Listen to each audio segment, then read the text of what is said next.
दोस्तों, नेटो का जो आर्टिकल 5 है वो पिछले कुछ दिनों से न्यूज़ में काफ़ी रहा है, चर्चा का विषय रहा है। तो आपके लिए ये समझना बहुत ही इंपॉर्टेंट हो जाता है कि ये आर्टिकल एक्चुअली है क्या। इसको समझने के लिए हमें नेटो के इतिहास में जाना पड़ेगा।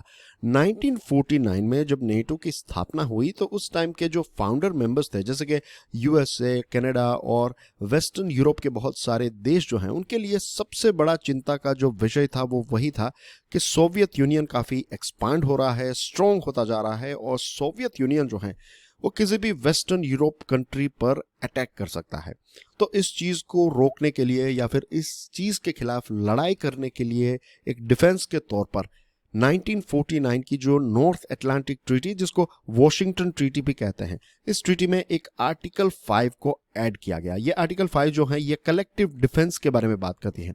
अब कलेक्टिव डिफेंस का मतलब इसमें यह है कि अगर नेटो के किसी भी एक देश पर सोवियत यूनियन या फिर कोई दूसरा देश अटैक करता है तो एज पर आर्टिकल 5 इस अटैक को पूरे नेटो मेंबर्स के ऊपर अटैक के तौर पर देखा जाएगा। आर्टिकल 5 यह कहता है कि NATO members will assist the party और party so attacked by taking forthwith individually and in concert with other parties such action as it deems necessary, including the use of armed force to restore and maintain the security of the North Atlantic area। बहुत ही simple शब्दों में अगर मैं बात करूं तो यह है कि अगर आप किसी एक नेटो मेंबर पर अटैक करेंगे तो बाकी के सारे नेटो मेंबर्स जो हैं वो मिलकर जिस देश पर अटैक हुआ है उसको बचाएंगे और सारे देश जो हैं वो मिलकर उस देश पर अटैक करेंगे। अगर जरूरत पड़ी तो आर्म्ड फोर्सेस का भी इस्तेमाल होगा उस देश पर जिस देश ने किसी भी एक या फिर एक से ज्यादा नेटो मेंबर्स पर अटैक किया है। तो I hope so far things are clear about article 5। अब प्रश्न ये उठता है कि क्या अभी तक के नेटो के इतिहास में नेटो ने इस आर्टिकल 5 को इन्वोक या फिर एक्टिवेट किया है? तो इसका आंसर है यस। सिर्फ एक बार, अभी तक के इतिहास में सिर्फ एक बार आर्टिकल 5 को एक्टिवेट किया गया है और वो भी 9/11 अटैक के बाद। यूनाइटेड स्टेट्स ऑफ अमेरिका की जो वर्ल्ड ट्रेड ऑर्गेनाइजेशन की दो बिल्डिंग्स थी, आई एम श्योर आपको पता है कि 9/11 के अटैक में दो प्लेन्स जो हैं इसमें टकरा दिए गए थे और इन प्लेन्स की वजह से और ये अटैक, टेरर अटैक की वजह से ये दोनों बिल्डिंग्स जो हैं वो गिर गई और हज़ारों लोग जो हैं वो उनकी मृत्यु हो गई थी। तो उस टाइम पर नेटो मेंबर्स ने मिलकर यह तय किया कि ओसामा बिन लादेन और उसकी जो ऑर्गेनाइजेशन अलकायदा है इसको ख़त्म करने के लिए नेटो मेंबर्स जो हैं वो मिलकर काम करेंगे और आर्टिकल 5 जो है इसको एक्टिवेट किया गया और उसके बाद ही अफगानिस्तान में यूएसए और नेटो फोर्सेस ने चढ़ाई की शुरुआत की। अब फिलहाल यूक्रेन और रशिया के बीच में जो इश्यू चल रहा है इस पर नेटो ने एक बहुत बड़ा बयान दिया है, एक बहुत बड़ा क्लैरिफिकेशन दिया है कि नेटो का कोई प्लान नहीं है कि वो यूक्रेन में अपने सोल्जर्स को डिप्लॉय करे और यूक्रेन को बचाने के लिए नेटो जो है वो डायरेक्टली इन्वॉल्व नहीं होगा। इसका कारण क्या है वो भी समझेंगे। उससे पहले जो नेटो के चीफ हैं जेंस स्टोल्टनबर्ग, उन्होंने ये कहा है कि हम हमारी जो रैपिड रिस्पॉन्स फोर्स हैं उनको पहली बार रशिया के इर्द गिर्द के जो हमारे ईस्टर्न यूरोप में नेटो मेंबर्स हैं वहां पर डिप्लॉय करने वाले हैं।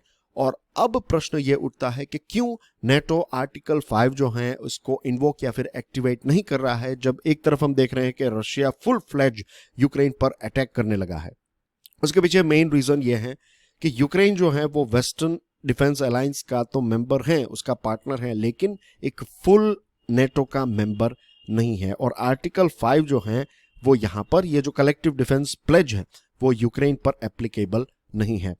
पिछले महीने यूक्रेन के प्रेसिडेंट वोलोदिमीर ज़ेलेंस्की ने नेटो से एक प्रार्थना की थी कि आप हमें यानी कि यूक्रेन को जल्द से जल्द एक फुल फ्लेज मेंबर बना दीजिए, लेकिन ये पॉसिबल नहीं हुआ। ये प्रार्थना जब उन्होंने की उसके कुछ समय के बाद ही रशिया ने एक फुल फ्लेज अटैक जो है वो यूक्रेन पर लॉन्च कर दिया है। तो क्या नेटो कुछ नहीं कर रहा है? क्या नेटो जो वो है ऐसा ही बैठा हुआ है? The answer is no. NATO ने आर्टिकल 4 को एक्टिवेट किया है। अब ये आर्टिकल 4 क्या है? नेटो की सबसे इंपॉर्टेंट डिसीजन मेकिंग बॉडी जो है इसका नाम है नॉर्थ अटलांटिक काउंसिल। आर्टिकल 4 जो है वो इस चीज के साथ जुड़ा हुआ है कि जब आपको लगता है कि कोई सीरियस मैटर पर डिस्कशन करनी है, जब नेटो की सबसे इंपॉर्टेंट परिषद को बैठकर इसके बारे में चर्चा करनी चाहिए, तब आर्टिकल 4 को एक्टिवेट किया जाता है। अभी तक के इतिहास में सिर्फ 6 बार ही नॉर्थ अटलांटिक काउंसिल की मीटिंग को बुलाया गया है।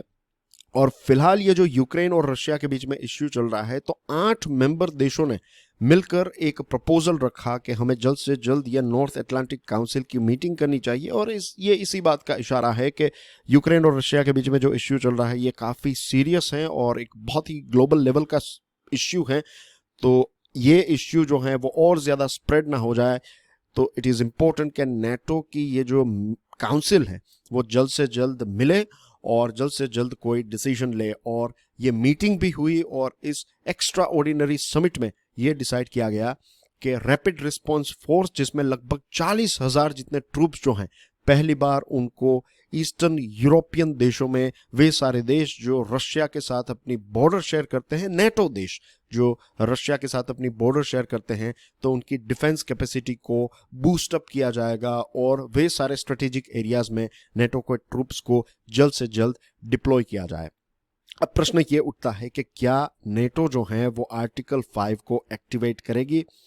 ये तभी पॉसिबल होगा जब रशिया जो है वो अगर किसी एक नेटो एलाई पर अगर फुल ब्लोन अटैक स्टार्ट कर देता है, तो हाँ, नेटो आर्टिकल 5 को इन्वोक करने के लिए या फिर एक्टिवेट करने के लिए तैयार है, एक प्रकार के स्टैंड बाय पर हैं।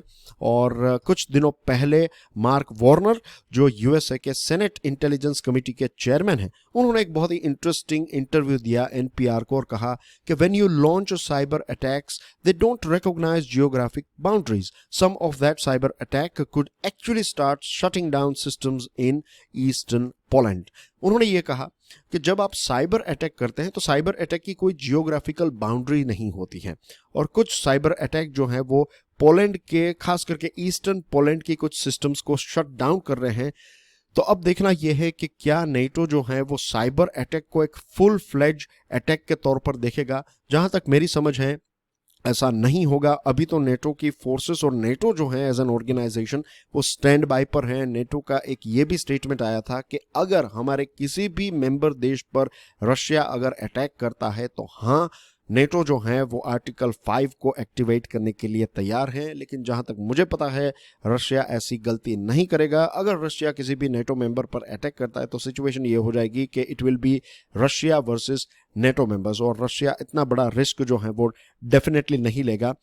But this was article 5 and I am sure आज की इस डिस्कशन से आर्टिकल 5 क्या है वो ब्रीफली आपको पता चल गया है। उसके सबसे इंपॉर्टेंट पॉइंट्स या फिर जो मेन फीचर्स है वो आपको पता चल गए हैं। तो इन केस अगर एग्जामिनेशन में आपको पूछा जाए कि what is article 5, then I am sure you would be able to handle this question easily.